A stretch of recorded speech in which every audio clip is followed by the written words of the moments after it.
નમસ્કાર મિત્રો, તો આણંદ જિલ્લાના કાસોર ગામ ખાતે ભગવાન કરુણાસાગરની મૂળ પ્રગટ ભૂમિ શેર તળાવ બાળ કુબેર આશ્રમ ખાતે તારીખ 31/1/2025 ને શુક્રવારના રોજ ભગવાન કરુણાસાગરની પ્રાગટ્યોત્સવ નિમિત્તે મહાસુદ બીજના રોજ એક ભવ્ય આયોજન રાખવામાં આવ્યું હતું। આ સાથે આ જે સ્થળ છે ત્યાં આગળ એક ભવ્ય લોકમેળાનું પણ આયોજન કરવામાં આવે છે। તો ચલો મિત્રો, આજે ભવ્ય આયોજન અને ભવ્ય લોકમેળાની હું તમને શેર કરાવું।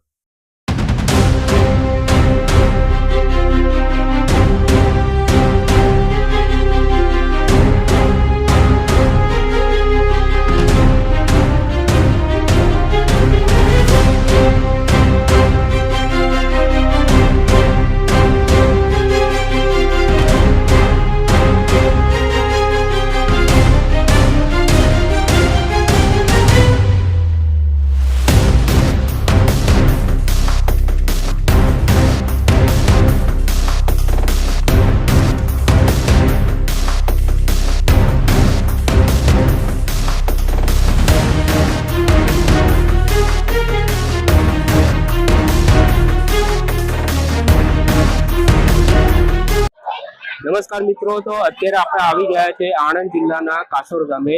મિત્રો, આ જે કાસોર ગામ છે એ ભાલેજ નજીક આવેલું છે અને અહીંયા એક ભવ્ય લોકમેળાનું આયોજન કરવામાં આવે છે।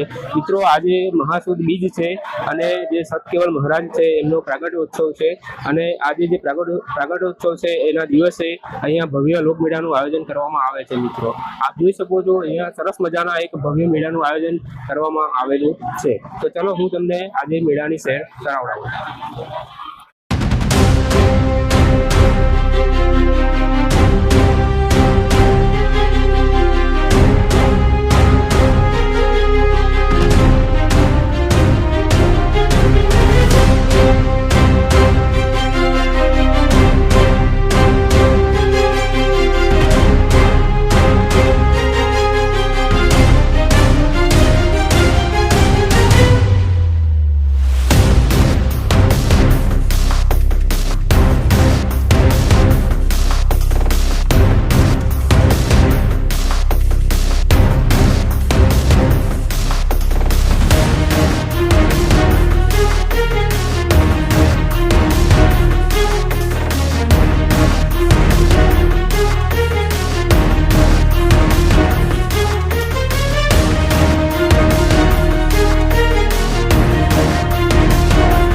અમે જગદંબા હર્બલ કંપનીના ત્યાંથી આવે છે, લુણાવાડા મહીસાગર જિલ્લો લાગે છે। અમે ત્યાંથી અહીંયા છે કેમ્પ લગાવ્યો છે, બાલ કુબેર મંદિર છે, સતકેવલ મંદિર પ્રત્યેવર મંદિર આમ કાસોર હા અમારી અમારી મોટેભાગે કઈ કઈ પ્રોડક્ટ જે કારેલા જાંબુડાનો રસ છે, પછી માલિશ કરવા માટેનું સ્ટાર પેન ઓઇલ છે, ત્રિફળાનો જ્યુસ છે, ગેસ એસિડિક કબજિયાત અપચો ખાટા ઉડકાર માટે છે, પછી ડાયાબિટીસ માટે છે, પથરી માટે છે, મસા માટેની છે, બધી જ પ્રોડક્ટ છે આયુર્વેદિક ટોટલ પ્રોડક્ટ છે અમારી બધી જ આયુર્વેદિક બધી ટોટલ આયુર્વેદિક પ્રોડક્શન છે બધું કઈ હા ના અમારી જગદંબા હર્બલ પ્રાઇવેટ કંપનીનું જ છે હા અને રિઝલ્ટ વાળી પ્રોડક્ટ છે 100% ગેરંટી વાળી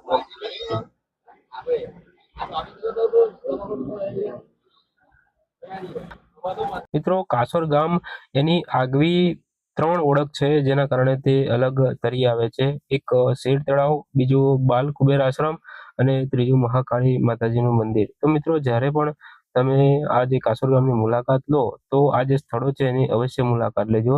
તેમાં મહાકાળી માતાજીનું મંદિર જે છે એ પાવાગઢનું જે મંદિર છે એના મંદિરની સાથે સીધો સંપર્ક ધરાવે છે, એની પણ તમે મુલાકાત લેજો. બાલ કુબેર આશ્રમ, ત્રીજું શેર તળાવ અને ચોથું જે હનુમાનજી દાદાનું મંદિર. તો મિત્રો આ સરસ મજાનું સ્થળ છે, અહીંયા તમે અવશ્ય મુલાકાત લેજો.